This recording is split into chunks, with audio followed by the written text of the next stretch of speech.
Day 2 is over. FanFest is wrapping up. I still have technically in front of me the Primals concert, the Who Wants to Be a Gillionaire. They are doing the voice acting panel right now, which is all in Japanese. So I have a live. The Discord is up from the Reddit community doing translation for us. They are such a gift to the community. And Day 2 is typically a little more of a chill day. Day 2 is typically more for longtime fans, and it's something where I think the information we learn on Day 2 will be appreciated more over the weeks and months as we build towards Endwalker than it is in any real one moment, the same way that the opening ceremonies and the keynote can really just generate a ton of excitement for players of the whole spectrum. You start to get a lot more narrowed down where people who watch might feel a little more slighted that they didn't get their representation by the Who Wants to Be a Gillionaire not being a creator they felt should have been there, or the Q&A not asking a question they should have asked, or the live letter not doing enough to talk about what's upcoming because it's focused on the patch at hand, not the upcoming expansion. And that's just the nature of it. That's the nature of these Day 2s. Typically we get 3 FanFests instead of just this one. We're here. So how do I feel kind of looking back just on Day 2? And then I assume Brian and I will react to kind of what we're thinking about FanFest in total. He has gone to bed, peaced out. I have been live for over 11 hours at this point. We did a live letter. We started today. 5.55 looks great. They outlined a lot of the schedule, a lot of what is upcoming for the game between now and that November launch date that helped kind of fill in the gap that I think yesterday hearing November made me feel like, what the heck? I wanted it to be sooner, but there's a lot that's going to happen between now and then, especially if you interlay interest in any other games, any other things going on in your personal life. Maybe you have a trip to take, maybe you have work, school, whatever. I think November will be here soon enough. I think we'll be plenty busy. Obviously, I wish it was sooner, but you know, that is what it is. And I think the live letter today did a good job showing how much content there is between here and there, assuming that you like some of the content that's being offered. I look forward to seeing what the relic is. I look forward to finishing up the 5.5 story. I look forward to seeing World Visit and getting to taste all these changes as they get implemented, the changes to the extremes, the change, you know, some new stuff around Triple Triad, what all is going on in the game. I think that's really exciting. And I think that that's something that, you know, it'll be easier to be excited about as it gets closer, as May 25th gets here. And as we started to move into the season where once every 2 to 4 weeks, it feels like there's at least something tied to 14 worth talking about and worth being excited about pretty much consistently through now and Endwalker.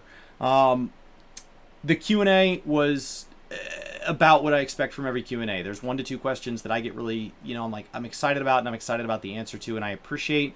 And then the rest really aren't for me. And I feel that is probably true of everybody. It's just we're not all agreeing on which 1 to 2 are the really good ones. So that's why they answer 6, 8, 10, 12, whatever he can get to in an hour. Sometimes a question takes 10 or 20 minutes to answer that we don't really feel was worth that. Other times he glosses over something in 2 minutes. And you're like, wait, I have questions. So this was no different than previous Q&As in that way. There's a housing question as always. There's a glamour question as always. There's a future lore spoiler question as always. There's a, can you tell me more about the typical content?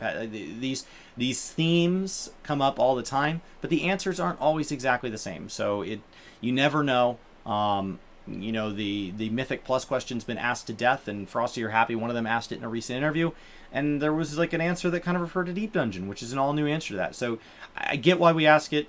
It's just kind of a bummer that it takes this kind of song and dance to get there. All in all, I think for me, the highlight of today was the community. The highlight of today, yesterday, there was a mess around the news that you can't stream it, and we didn't really have a plan. And today we ended up with a plan, and we got to just spend today hanging out. I went live really early. We did a lot of Moogle Tombstone stuff. We hung out, and it was just great to get to meet a lot of people. We gave away a lot of whales. This weekend, we gave away a total of 12 whales. We gave away a lot of whale coasters. I've got a handful left. You know, I'll give away one more after this. And we've had a blast getting to hang out together. Is it the same as being at FanFest, hearing people actually scream? No, but we got to see some reactions today. We got to go, that's what we spent the day doing all the things that we would have gotten if we'd been there in person. Hearing people scream, hearing people cry, hearing people laugh, seeing people's reactions, seeing people. We watched the trailer probably a dozen times, but there were, we got to see the Night Sky Prince respond to the music. I got to be introduced to new creators. I got to see, creators that have, like Asmongold respond to this, and we got to see Zeppla and all these people respond to this, and everybody took something different. I thought that was really cool. That wasn't for me. I'd like to watch that one part again. Some people acknowledged the scythe, some people didn't, and it was just interesting that the same trailer was playing in all of these reactions, and yet even the volume at which they had the trailer versus their own voice wasn't the same, because for some people that's not the focus of it. Some people, the reaction was the focus of the video being put up, and some people the trailer was the focus and they were just there. And it was just interesting to see people from all different experience levels with the game, from I don't play this game but what's going on here, to like Zeppla, where she's a full-time content creator and it's really the only game she plays, and everything in between. People like Jesse Cox that are still relatively new to the game, people like Night Sky Prince that have a deep, deep love for this game and games like it. It just was awesome to get to see that. It's the closest we can get to being around all of the strangers that we get to meet at FanFest, and hearing the guy behind you lose it over something. And you're like, oh, I guess that is exciting. I think today the highlight for me was the community. I think the live letter was fine. The Q&A was fine. I'm sure as I read through all this translation, this will be fine. The Who Wants to Be a Gillionaire will probably be worth a good laugh. But I think today the highlight was the community. I think yesterday was a reminder of how great the devs are and how much work they put into this. And today, the highlight for me was getting to be part of something truly incredible, getting to be part of the community that really changes the way I look at games and really changes the way that I look at... I literally do this full time and I never intended to. This community changes the way I play all games. This community changes the way I interact with this game. 64 hours into Housing Savage, I'd never even attempt it if it weren't for this community. I am a main tank in all MMOs I play now because of this community. There is just so much that I owe to kind of broaden the way I play games and deepen the way I play games, both. Not just 14, but games in general. And, when I told my wife that last night during the piano concert, after I'd already filmed my thoughts on day one, I felt kind of tears welling up, and it caught me off guard that looking back over Shadowbringers and what it's meant to be and this community's meant to me, that I kind of felt like I was tearing. She goes, "You are such a big dork." And I am. And I'm surrounded by a lot of big, big, beautiful dorks, and I'm thrilled to be here with you guys. What a cool time to be a fan of 14. What a cool time to be in gaming. PSO2 New Genesis getting lots of hype as we build towards New World. Ideally, WoW having a great year with TBC. I know people are freaking out about the clone price and all of that, but, maybe Shadowlands can get going. It's a great time to be a dork. It is. It's a great time to know how to stay home and entertain yourself with access to the internet and have a community that you can share things with when life is good, when life is bad.